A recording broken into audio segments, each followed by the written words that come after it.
Advanced things you shouldn't be doing as a beginner freediver. Coming up. What is up, guys? If you're a beginner freediver, then there are so many things that you shouldn't be doing yet, because those things are meant for advanced freedivers, and as a beginning freediver you should be doing stuff that is meant for beginner freedivers. So today we're going to discuss 5 things that you shouldn't be doing as a beginner freediver. If you're new to this channel, my name is Gert Leroy, helping you master freediving. And honestly, when I started freediving, my life has simply changed for the better.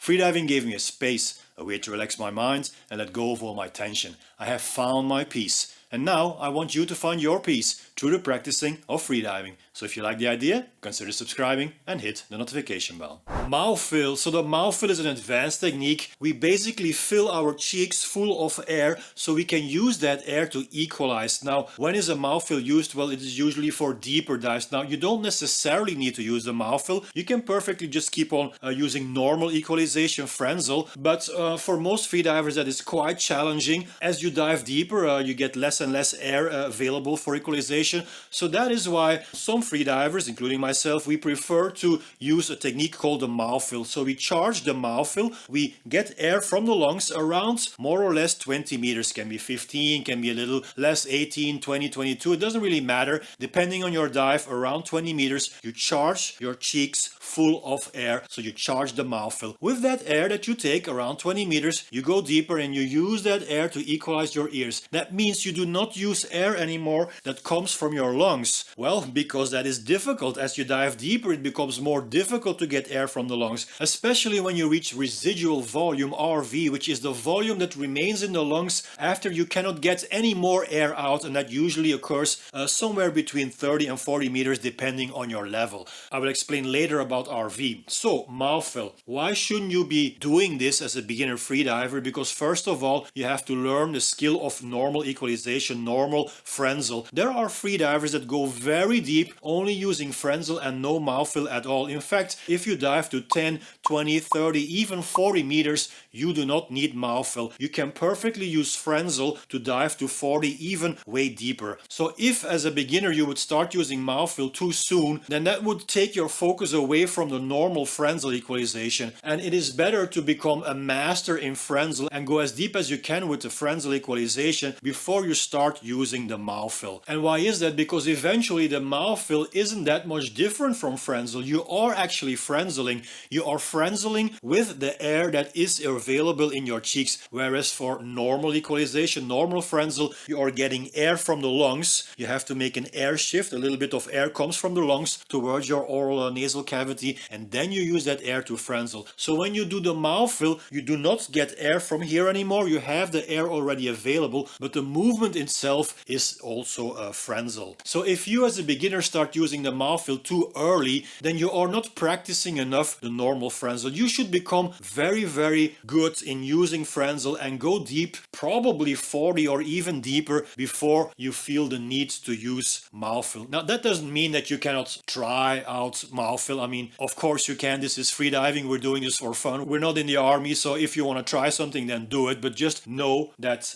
you don't need it. Another reason why it's best to keep on using Frenzel as you go deeper and staying a bit away from the mouthfill is that your body and your mind have to become used to getting deeper. So as you dive deeper, there is more pressure from the water. So we physically can feel this, but more mentally we will feel it. We have to get used to depth. And if you are using the mouthfill, that's more like a shortcut. You can create depth faster and easier if you use the mouthfill, and that might be a bit dangerous because your body and mind might not be used to those depths yet. So if you're using normal Frenzel without mouthfill, then you will progress gradually. You will go deeper gradually. It will be slower. Your progress will be slower, and this gives you the time for your body and mind to adapt to deeper depths. If you're using a mouthfill, it is a shortcut, and you might run into problems, physical problems, like problems with your lungs. You might hurt yourself if you make progress too fast. So my advice is to only start practicing the mouthfill once you have hit at least 30 meters with normal normal Frenzel, preferably deeper. FRC and RV. What is FRC? Functional residual capacity. It's so cool being a freediver, right? We can use words that no one else uses. So, what is FRC? It is the volume of air that remains in your lungs after you do a passive and normal exhalation. So, when you take an inhalation and then you let it out passively without forcing it out, just passively out like this. That is FRC, so it's a passive exhalation. RV is called residual volume, and that refers to the volume of air that stays on your lungs after a forceful exhalation. So FRC is a passive exhalation, RV is a forceful exhalation. So with RV, you are exhaling more air out of your lungs than with FRC, and it looks like this.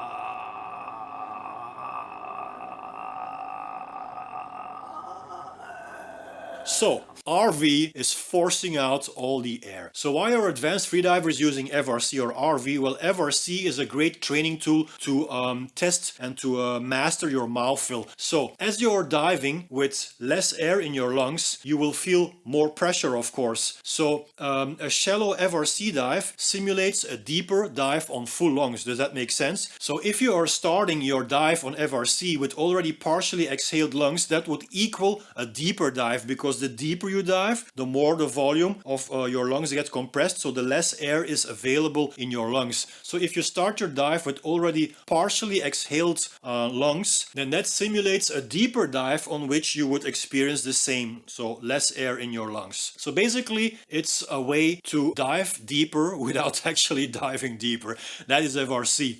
RV is a bit more extreme, so you are forcefully exhaling. So you are starting your dive with almost no air in your lungs. So there is still a bit of air available, but not as much as with FRC. Needless to say, guys and girls, that you have to be extremely cautious to do this, especially with RV, but also with FRC, because you are starting already with partially empty lungs. So you will feel the pressure of the water way faster, and also in the beginning of a dive, the pressure change is faster than when you dive deeper. So between 0 and 10, this is a difference of 1 bar to 2 bars, so that's like double the pressure. But if you're diving, let's say from 60 to 70 meters, that is 7 bar to 8 bar, that is not so much of a pressure difference. So the first 10 meters, your lungs are already half of the size, so double the pressure. Then another 10 meters, that would be 3 bars, so 3 times the pressure. And on 30 meters, you have 4 bar, that is 4 times the pressure, or the volume of your lungs is 25% there. So as you dive deeper, the pressure change gradually becomes less. Does that make sense? So in the beginning you have a big pressure change, and as you dive deeper it becomes less and less. So if you're doing FRC or RV, and you start from the surface, of course, from 0 meters, you're going down to 10, then you have like double the pressure change already on already exhaled lungs. So the amount of pressure you feel there is enormous compared to when you have full lungs. So you have to be extremely cautious there, and that is why you should never do this as a beginner freediver. Packing or glossopharyngeal insufflation. Again, a word that you can learn as a freediver. We learn so many interesting words. Glossopharyngeal insufflation. So, what is packing? It's an advanced technique. We are getting more air in on top of the final breath. So, before you dive, you take your final breath. And then normally you would dive, right? But when you pack on top of that, you are going to sip in little bits of air. So you are packing, compressing, packing air into your lungs on top of that final exhalation. And it looks like this.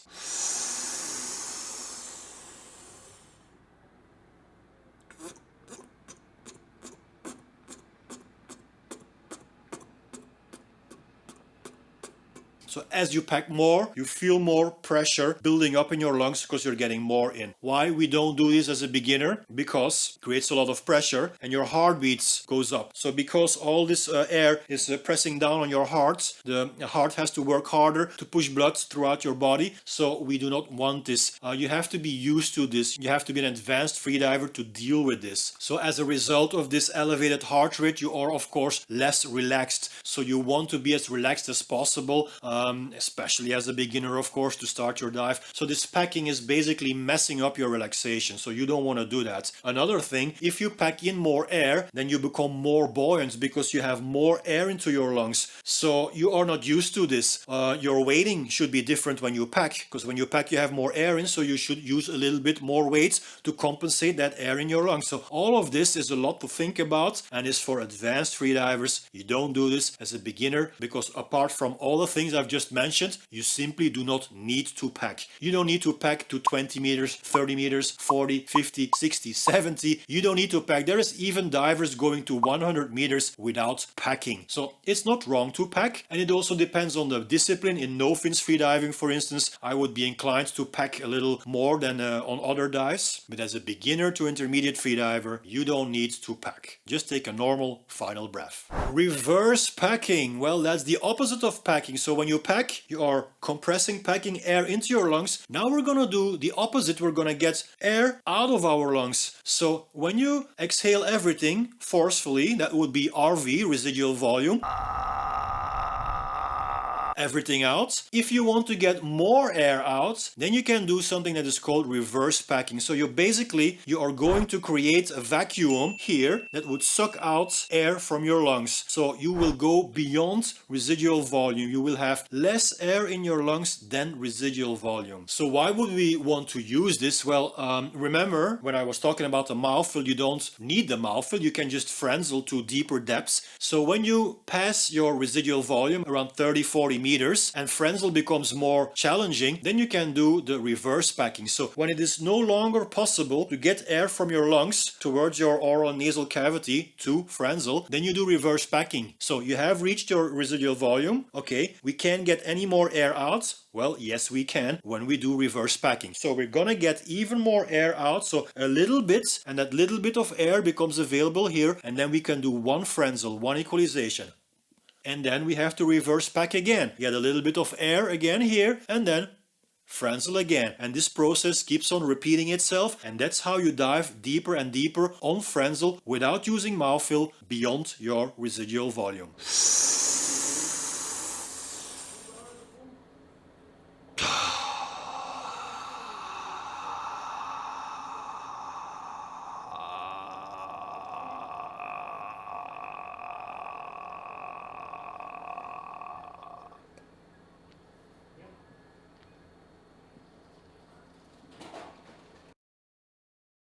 And last but not least, buy expensive gear you don't need.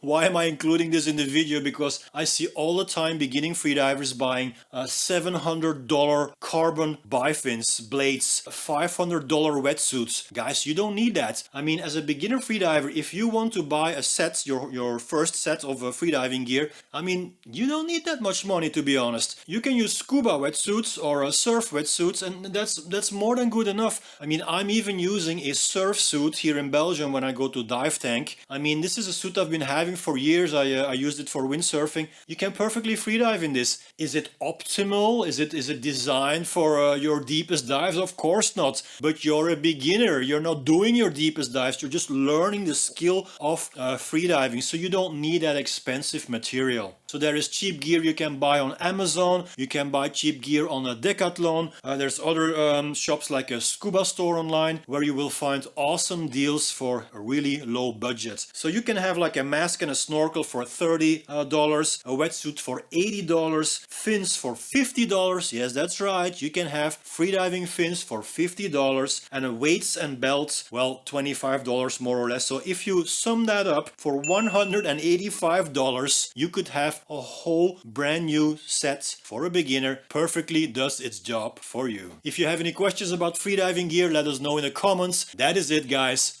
Peace in every breath.